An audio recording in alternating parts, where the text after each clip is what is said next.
मलयज शीतला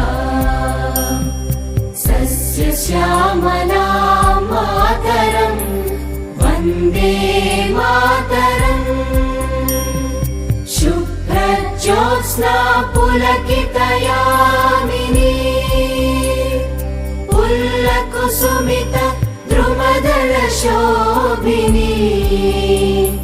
सुहासिनी सुमधुरभाषिणी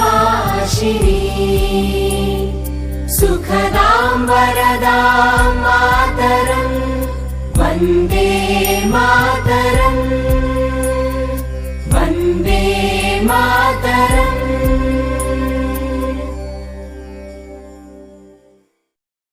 സ്വാതന്ത്ര്യങ്ങൾ അനുഭവിക്കാൻ യോഗം തന്ന ആത്മത്യാഗം ചെയ്ത ധീരയോദ്ധാക്കൾ, സ്വാതന്ത്ര്യ സമര സേനാനികൾ, അവരെയൊക്കെ ഓർക്കാനുള്ള ഒരു അവസരമാണ്.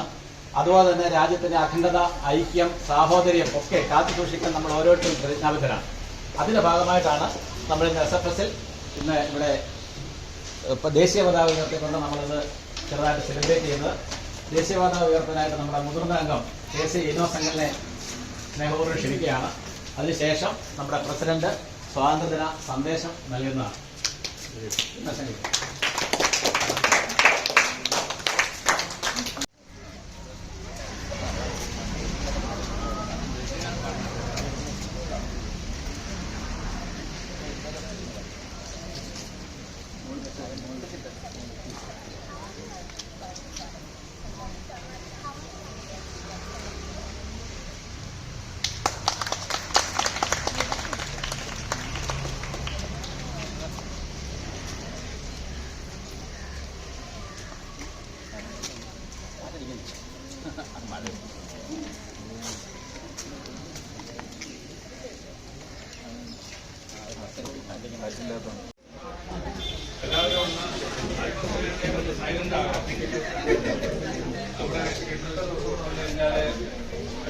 നമ്മുടെ ഇന്ത്യയിലെ ഓരോ ആഭാരപ്പെട്ട ജനങ്ങൾക്കും പ്രധാനപ്പെട്ട ഒരു ദിവസമാണ്.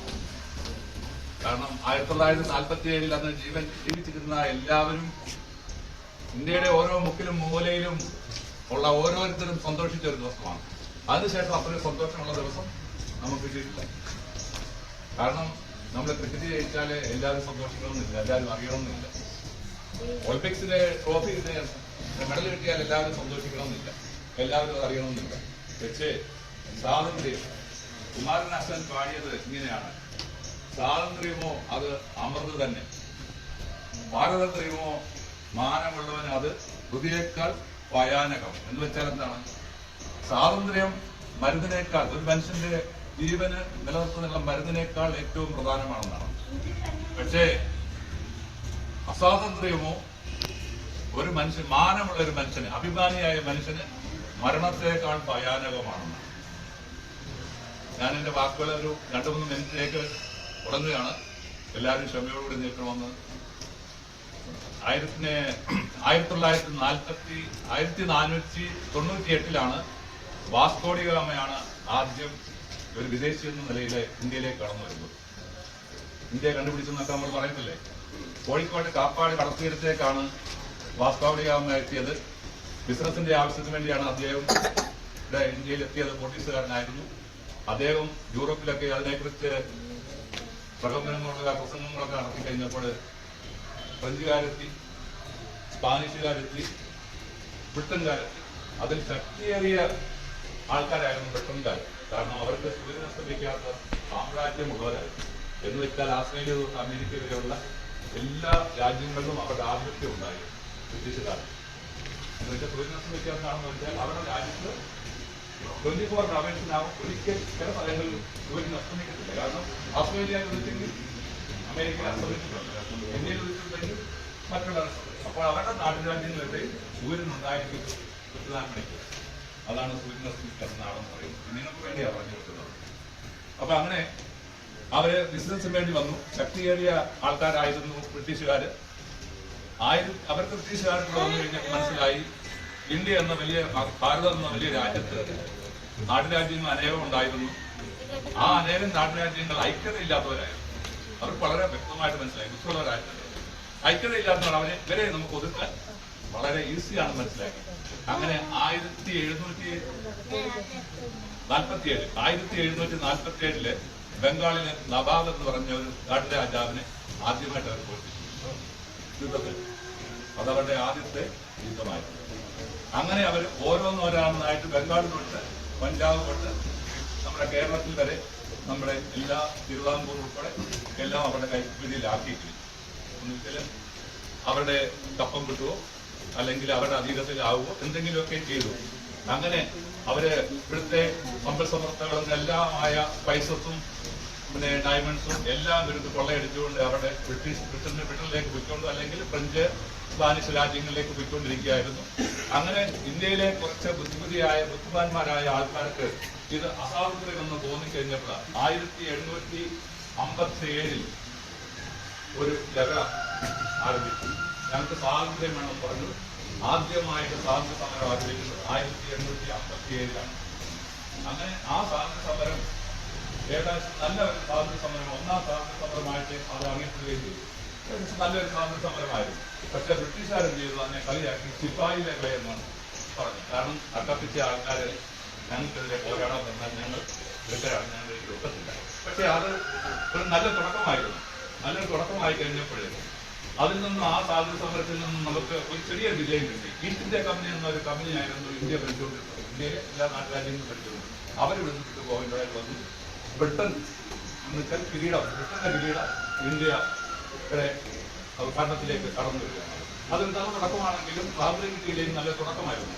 ബ്രിട്ടൻ എന്ന രാജ്യം മാത്രമായിട്ട് ഇന്ത്യ ഭരിക്കാൻ തുടങ്ങി. അങ്ങനെ ഇന്ത്യ അവർ ഭരിച്ചുകൊണ്ടിരിക്കുന്ന സമയത്ത് വീണ്ടും നമ്മുടെ ഉള്ളിൽ ഈ രക്തത്തിൽ തിളയ്ക്കുന്നുണ്ടായിരുന്നു സ്വാതന്ത്ര്യം വേണമെന്ന്. സ്വാതന്ത്ര്യം പറയുന്നത് മരണത്തെക്കാൾ ഭയാനമാണല്ലോ. നമുക്ക് ഒരാളെ പിടിച്ച് ജയിലിലിട്ട് കഴിഞ്ഞാൽ നമുക്ക് വളരെ ബുദ്ധിമുട്ടുണ്ടാകുന്നത്. ജയിലിൽ ജീവിക്കുന്നത് നമുക്ക് സുഖമാണോ? ആർക്കെങ്കിലും സുഖമാണോ? അല്ലല്ലോ. അങ്ങനെ ഓരോ കുഞ്ഞുങ്ങളുടെയും വലിയവരുടെയും മുതിർന്നവരുടെയും എല്ലാം ഉള്ളിൽ തിളക്കുകയായിരുന്നു അസ്വാതന്ത്ര്യം എന്ന ഒരു വികാരം. അങ്ങനെ നല്ല നല്ല വിദ്യാഭ്യാസമുള്ള നേതാക്കന്മാരെ ഉടലെടുത്തു. അങ്ങനെ മഹാത്മാഗാന്ധിജി, സുഭാഷ് ചന്ദ്രബോസ്, നേതാജി സുഭാഷ് ചന്ദ്രബോസ്, ജവഹർലാൽ നെഹ്റു, ഗാന്ധിയാർ തോക്കി, അങ്ങനെ അനേകം കുഞ്ഞുങ്ങൾക്കൊക്കെ അറിയാൻ പഠിക്കുന്നുണ്ടായിരുന്നു. അനേകം ആൾക്കാര് ഇതിന്റെ നേതൃത്വത്തിലേക്ക് വന്നു. മഹാത്മാഗാന്ധി അതിന്റെ എല്ലാത്തിന്റെയും നേതൃത്വം എടുത്തെടുത്തു. നല്ല ഒരു തെക്കും വടക്കും കിഴക്കും പടിഞ്ഞാറും എന്നുള്ള ഒറ്റക്കെട്ടായിട്ടുള്ള ഒരു സമരം. അതാണ് ഐക്യതയുണ്ടെങ്കിൽ നമുക്ക് നേരത്തെ ഐക്യത ഇല്ലാഞ്ഞുകൊണ്ടാണ് അവരുടെ സാമ്രാജ്യത്തെ ഐക്യതയോടുകൂടി വളരെ സമരം വന്നപ്പോൾ നമ്മളുടെ ബ്രിട്ടീഷുകാർക്ക് ഒരു തരത്തിൽ പിടിച്ചിരിക്കാനൊക്കാതെ വന്നപ്പോൾ അവര് 1947 ആഗസ്റ്റ് 14 രാത്രി 12 മണിക്ക് ഇന്ത്യ വിട്ടുപോകാൻ തീരുമാനിച്ചു. സ്വാതന്ത്ര്യം കൊടുത്തു. അങ്ങനെ സ്വാതന്ത്ര്യം കൊടുത്തു എന്ന് പറയാൻ പറ്റില്ല, നമ്മൾ നേടിയെടുത്തു. ഇന്ത്യയിലെ ജനങ്ങൾ സ്വാതന്ത്ര്യം നേടിയെടുത്തു. അവരെ ഒഴിക്കേണ്ടി വന്നു. ഒഴിച്ചു എന്നാണ് നമ്മൾ പറയുന്നത്.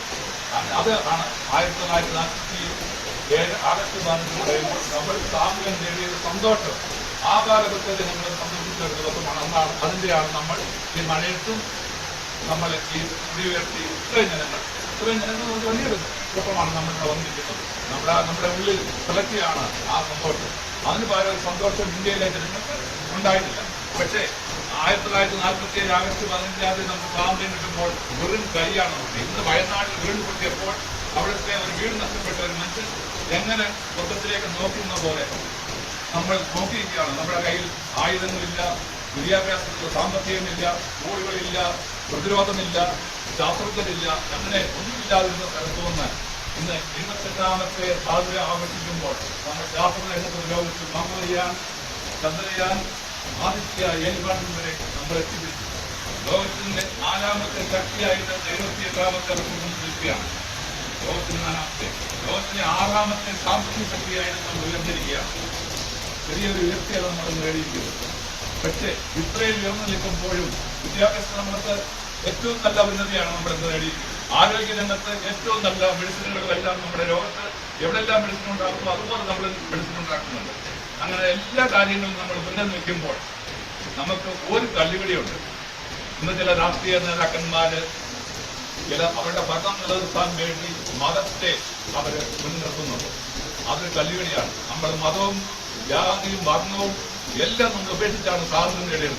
പക്ഷേ ചില രാഷ്ട്രീയ നേതാക്കന്മാർ ഈ മതത്തെ ഉപയോഗിക്കുന്നത് വളരെ ദോഷകരമായ ഒരു കാര്യമാണ്. അതിലാരും നമ്മൾ ഒരു ഇന്ത്യക്കാരെന്ന നിലയിൽ നമ്മൾ എപ്പോഴും ശപഥം ചിന്തിക്കണം. നമ്മുടെ ഉള്ളിൽ ഒരു ശപഥം ഉണ്ടായിരിക്കണം. ഞാനൊരു വർണ്ണത്തിന്റെയോ ഒരു മതത്തിന്റെയോ ഒരു ഭാഷയുടെ പേരിൽ ഞാൻ വിഭജിച്ചിരിക്കുന്നില്ല. ഇന്ന് ഞാൻ ഒരു ഇന്ത്യക്കാരെന്നുള്ള ബോധം എന്റെ ഉള്ളിൽ തിളയ്ക്കുന്നുണ്ടായിരുന്നു. നമ്മൾ ശക്തമായ ഒരു പ്രതിജ്ഞ ഉണ്ടായിരിക്കണം. തീർച്ചയായിട്ടും അതുണ്ടായിരിക്കണം എന്നാണ്. പക്ഷേ എങ്കിലും നമ്മൾ മലയാളികൾ ഇതിനെയെല്ലാം തോൽപ്പിച്ചുകൊണ്ട് 2018 പ്രളയകാലത്ത് നമ്മൾ മതവും ജാതിയും മതവും എല്ലാം ഉപേക്ഷിച്ച് ഒറ്റക്കെട്ടാണെന്ന് നമ്മൾ കാണിച്ചു. കോവിഡ് കാലത്ത് കാണിച്ചു. ഇന്ന് വയനാട്ടിലുള്ള ദുരന്തത്തിൽ പോലും നമ്മൾ ഒന്നിച്ച് ജാതിയോ മതമോ ഒന്നുമില്ലെന്ന് നമ്മൾ തീർച്ചയായിട്ടും നമ്മൾ ലോകത്തിന് കാണിച്ചു കൊടുക്കുന്ന ഒരു അവസ്ഥയാണ് ഉണ്ടായത്. ഇതൊന്നും നിലനിൽക്കണമെന്ന് ഞാൻ നിങ്ങളോട് ആഹ്വാനം ചെയ്യുന്നു. നമ്മളെല്ലാവരും ഒന്നാണ്, എന്നും ഒന്നാണ്. ഒരു ജാതിയും മതവും ഒന്നും നമുക്ക് നിങ്ങളുടെ എന്ത് ബന്ധിക്കത്തില്ല എന്ന് നമ്മൾ തീർച്ചയെടുക്കുന്നു. ജയ് ഹിന്ദ്.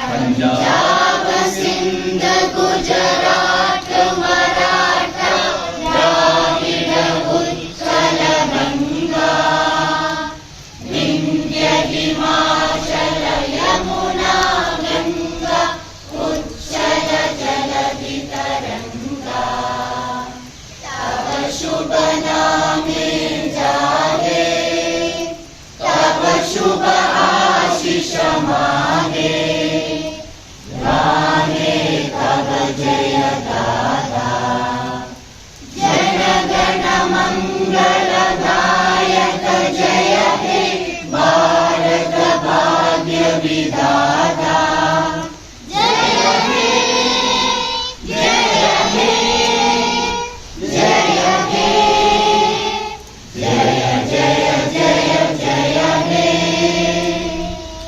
जय हिंद.